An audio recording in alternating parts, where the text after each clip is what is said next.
Hi, this is Megan. I work with KickAss Products USA. Today, I will be teaching you about how to install our awnings onto your vehicle's crossbar roof rack. This video is pretty short, and we hope it helps you. As always, we look forward to powering your next adventure. Hi, so I'm going to show you how to install our L brackets with these U brackets on crossbars. First, you're going to get the KickAss L bracket that came in your package. You're going to have the long side flushed with your crossbar and the short side up.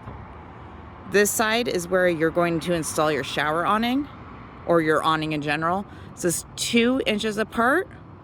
These take 8mm bolts. It'll be given to you with them in the shower awning. The shower awning has 2 slides that go down it, and you put the hardware in the slides, and you can slide the hardware to where you need for your placement for whatever works for your situation.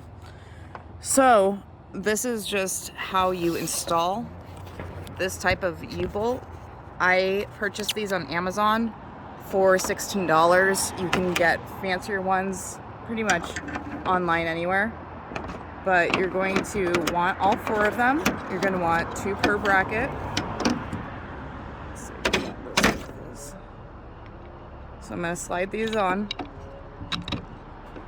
And I'm going to slide it down. And then all I have to do is spin these, attach them.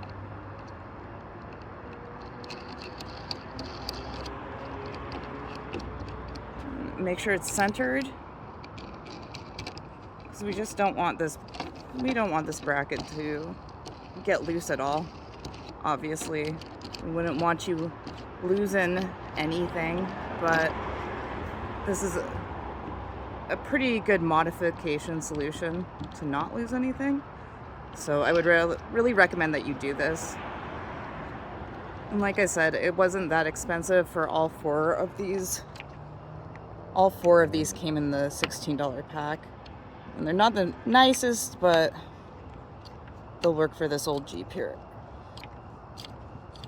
Check out our other video about how you install the actual awning onto vehicles. Craig explains that to you. I'm gonna probably take that off. But as you can see, it has become one with the crossbar, and I'm able to put my awning up and be on my way. I hope that this video was helpful to you guys, and I hope that you guys have a good rest of your summer.